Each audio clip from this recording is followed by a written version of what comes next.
प्यारे बच्चों, कैसे हो आप सभी।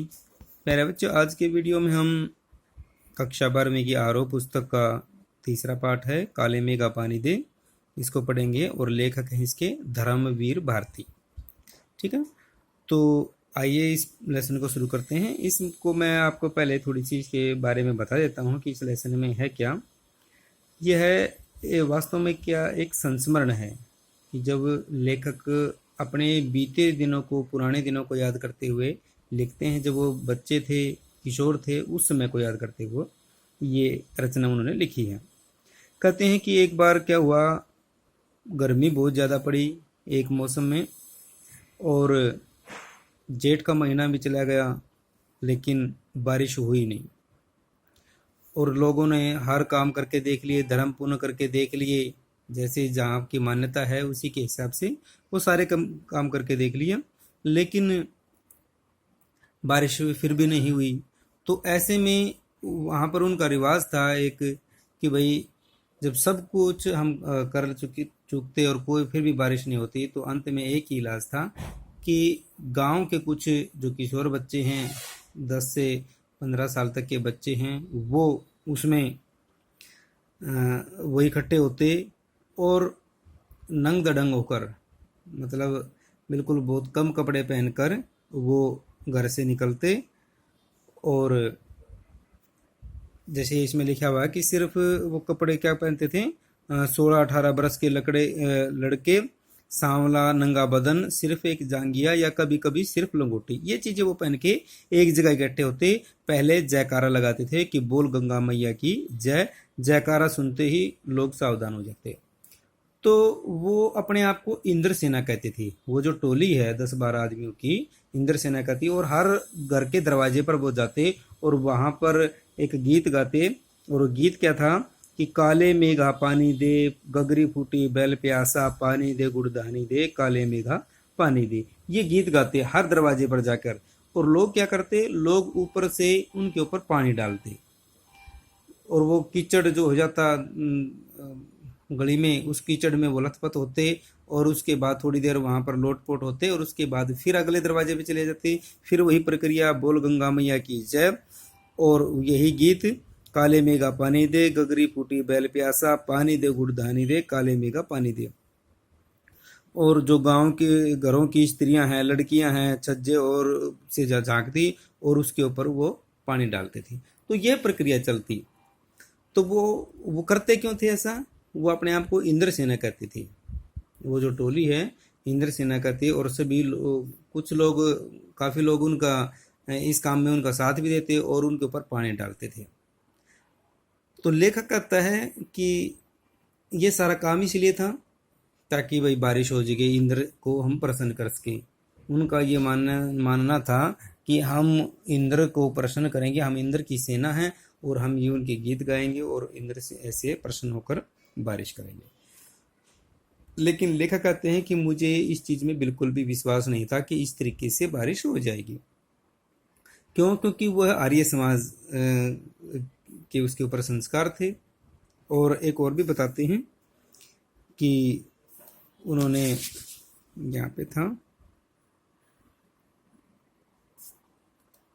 कि वैसे तो कहता है कि मैं था तो उन्हीं के, एक बार मैं दिखाता हूँ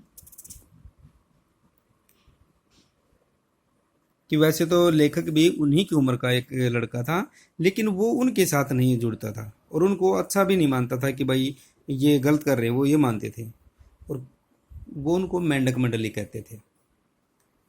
गांव के लोग या जो वो खुद बच्चों की टोली है, वो अपने आप को इंद्र सेना कहती थी, लेखक उनको मेंढक मंडली कहते थे ये तो मेंढक की तरह है, कीचड़ में चलते कूदते हैं, ऐसी कोई बारिश थोड़ी होती है। तो लेखक को उनकी बातों पर विश्वास नहीं था। ठीक है, तो अब विश्वास इसलिए नहीं था कि ये तो कोई लॉजिक ही नहीं, कोई तर्क ही नहीं बनता कि भाई इस तरीके से वो बारिश करवा पाएंगे। ठीक है, क्योंकि और लेखक ऐसा करते क्यों थे, क्योंकि वो आर्य समाजी थे और इस तरह के जो पाखंड हैं या जो भी चीज है, मान्यता है, वो उनको नहीं मानते थे। तो लेखक के पड़ोस में एक जीजी थी जो उसकी माँ की भी उम्र की थी, और लेखक कहते हैं वो मुझसे बहुत प्यार करती थी, अपने बच्चे की तरह प्यार करती थी वो मुझसे। और जो भी काम थे, घर के शुभ काम थे, वो उसके हाथ से ही करवाती थी। तो जब वो मेंढक मंडली या इंद्रसेना जीजी के दरवाजे पे आई, तो जीजी ने कहा कि भाई एक काम कर ले, तू इनके ऊपर पानी डाल, क्योंकि ये शुभ काम है। इंद्रसेना के ऊपर पानी डालेंगे तो इंद्र महाराज प्रसन्न होंगे और वो बारिश करेंगे। तो लेखक ने मना कर दिया। वो तो वैसे ही चिढ़ता था उनसे, क्योंकि वो तो उनको मेंढक कहता था कि ये तो बेकार में पानी की बर्बादी है। उसकी जीजी कहती भाई इनके ऊपर पानी डाल। लेखक ने साफ मना कर दिया कि भाई मैं तो बिल्कुल भी इनके ऊपर पानी नहीं डालूंगा, क्योंकि लेखक का कहना ये था कि भाई गर्मी इतनी है, लोग प्यास से मर रहे हैं, जानवर भी मर रहे हैं, और इतनी गर्मी में पानी की इतनी किल्लत में हम जो बचा खुचा पानी है, जो बचा के रखा हुआ पानी है, बड़ी मुश्किल से संजोया हुआ पानी है, वो इनके ऊपर डाल दें। बारिश हो या ना हो वो तो बाद की बात है, इकट्ठा हुआ पानी है, जो पीने लायक पानी इकट्ठा किया हुआ, वो भी उनके ऊपर डाल दे, ये तो कोई बात नहीं हुई। जबकि जीजी कहती थी नहीं, कि इनके ऊपर डालना चाहिए।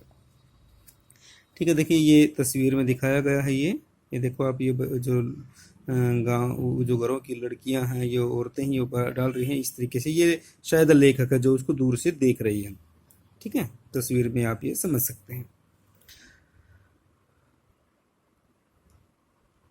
तो इस तरीके से लेखक की जीजी कहती है नहीं आपको डालना पड़ेगा, और लेखक कहता है मैं तो डालूंगा नहीं और आपको भी नहीं डालने दूंगा। और इस तरीके से उन दोनों में जो एक थोड़ी सी मनमुटाव हो जाता है। तो लेखक ये कहता है कि मैं असल में था तो इन्हीं मेंढक मंडली वालों की उम्र का, पर कुछ तो बचपन के आर्य समाजी संस्कार थे, और एक कुमार सुधा सभा कायम हुई थी, उसका मैं उपमंत्री बना लिया गया था। ठीक है, जो मैं आपको पीछे बता रहा था। तो जो हम प्रसंग अभी बात कर रहे थे कि भाई मैं तो उसके ऊपर पानी नहीं डालूंगा, तो आखिर में हुआ क्या, शाम को उन्होंने लेकिन इस बार मैंने साफ मना कर दिया, नहीं फेंकना है मुझे बाल्टी भर भर कर पानी इस गंदी मेंढक मंडली पर। जब जीजी बाल्टी भरकर पानी ले गई, उसने उनके बूढ़े पांव डगमगा रहे थे, हाथ पांव कांप रहे थे, तब भी मैं अलग मुंह फुलाए बैठा था। बात क्या थी, किस बात पर उनकी अनबन थी?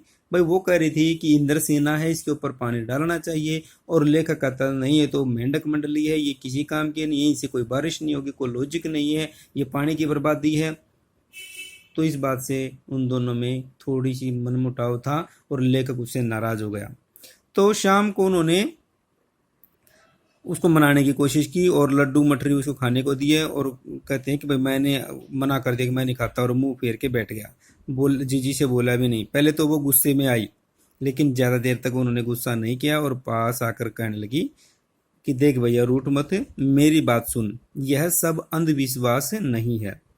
हम इसे पानी नहीं देंगे तो इंद्र भगवान हमें पानी कैसे देंगे? मैं कुछ नहीं बोला।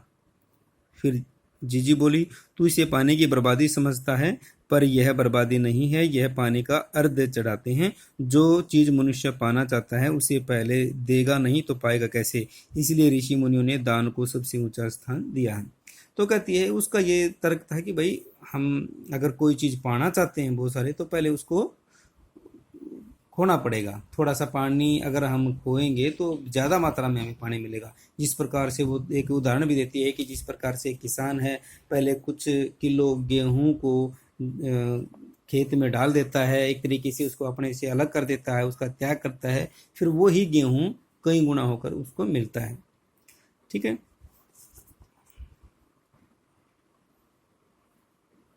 तो वो कहते हैं कि उसी प्रकार से जो ये पानी है, ये हम पानी इनको बर्बादी नहीं है, इनके ऊपर हम डाल रहे हैं, और ये एक तरीके से पानी की बुआई है, और कल फिर यही पानी बारिश के रूप में हमारे पास आएगा।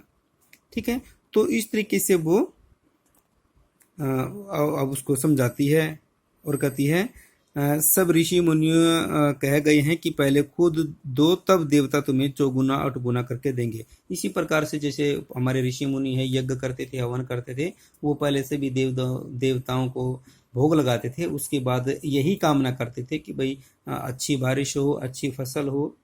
तो ऐसी मान्यता थी। ठीक है, तो अब आगे क्या हुआ, यह तो हर आदमी का आचरण है जिससे सबका आचरण बनता है। यथा राजा तथा प्रजा, सिर्फ यही सच नहीं है कि भाई जैसे राजा होगा प्रजा भी वैसी ही होगी। केवल यही सच नहीं, सच तो यह भी है कि जैसी प्रजा होगी राजा भी वैसा ही बनेगा। मतलब भाई हम ये एक कहावत है कि जैसा राजा होगा वैसी ही प्रजा। अगर राजा अच्छा नहीं है तो प्रजा भी अच्छी नहीं रहेगी। लेकिन एक बात और भी है कि अगर जैसी प्रजा है राजा भी वैसा ही बन जाएगा। तो उसी प्रकार से हम सब क्या हैं, हम सब प्रजा हैं। और हम आज के टाइम में क्या है कि अपने अधिकारों के बारे में ज़्यादा जानते हैं, जबकि कर्तव्यों के बारे में नहीं जानते। तो कहते हैं कि यही तो गांधी जी कहते थे कि जी का यहाँ पे खत्म हो जाता है कि जीजी का एक लड़का राष्ट्रीय आंदोलन में पुलिस की लाठी खा चुका था।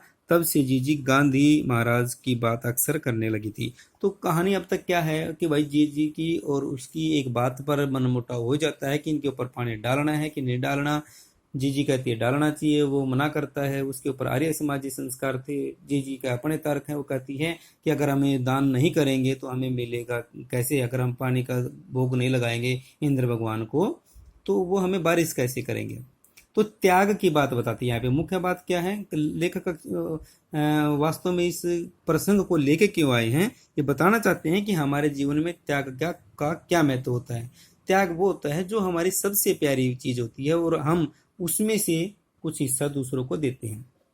जो चीज हमारे पास पहले ही ज्यादा है अगर वो हम देते हैं तो वो त्याग नहीं होता। तो त्याग के बारे में बताते हैं, आज के संदर्भ में बताते हैं लेखक कि आज क्या कहते हैं कि इन बातों को आज 50 से ज्यादा वर्ष होने को आए पर ज्यों की त्यों मन पर दर्ज हैं। कभी कभी कैसे कैसे संदर्भों में ये बात मन को कचोट जाती है। हम आज देश के लिए करते क्या हैं।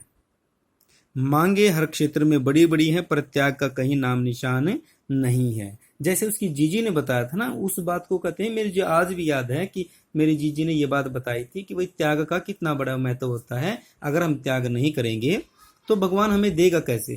थोड़ा सा त्याग करो ज्यादा मिलेगा। लेकिन आज के समय में हम त्याग करना ही नहीं चाहते और पाना बहुत कुछ चाहते हैं। ठीक है, अपना स्वार्थ आज एकमात्र लक्ष्य रह गया है। हम चटकारे लेकर इसके या उसके भ्रष्टाचार की बातें करते हैं। हम समाज में देखते हैं कि उसने भ्रष्टाचार कर दिया, इसने भ्रष्टाचार कर दिया, लेकिन कभी हमने अपने खुद को जांचा है अपने स्तर पर, अपने दायरे में हम उसी भ्रष्टाचार के अंग तो नहीं बन रहे हैं। काले मेघा दल के दल उमड़ते हैं, पानी झमाझम बरसता है पर गगरी फूटी की फूटी रह जाती है, बैल प्यासे के प्यासे रह जाते हैं। आखिर कब बदलेगी यह स्थिति। मतलब क्या है कि जो सरकारी योजनाएं हैं या जो गरीब आदमी है वो फिर भी गरीब ही रह जाता है। चाहे कितनी भी सरकारी योजनाएं हैं, कितनी भी कोशिशें हो जाएं, तो वो जो गरीब लोग हैं उनकी प्यास कभी नहीं बुझती, उनको जो योजनाओं का फायदा कभी नहीं मिलता। तो लेखक इस लेसन के माध्यम से प्यारे बच्चों यही बताना चाहते हैं कि हमें जीवन में ये नहीं कि सिर्फ हमने पाना ही पाना है, हमने इस संसार में लेना ही लेना है। हमने ये देखना है कि हमने त्याग कितना किया है, मेहनत कितनी की है। हम अपने अधिकारों के बारे में जानते हैं लेकिन कर्तव्य भी हैं हमारे, उसके बारे में क्या हम जानते हैं, उसके बारे में भी हमें पता होना चाहिए कि हमारे कर्तव्य क्या है। ठीक है, तो इसमें सिर्फ यही बात बताई है लेखक ने कि हमें अपने जीवन में त्याग का भी महत्व पता होना चाहिए कि त्याग भी कोई चीज़ होती है जीवन में। ये नहीं कि हमने सिर्फ पाना ही पाना है, हमने जीवन में कुछ त्याग भी करने की अपने मंशा रखनी चाहिए।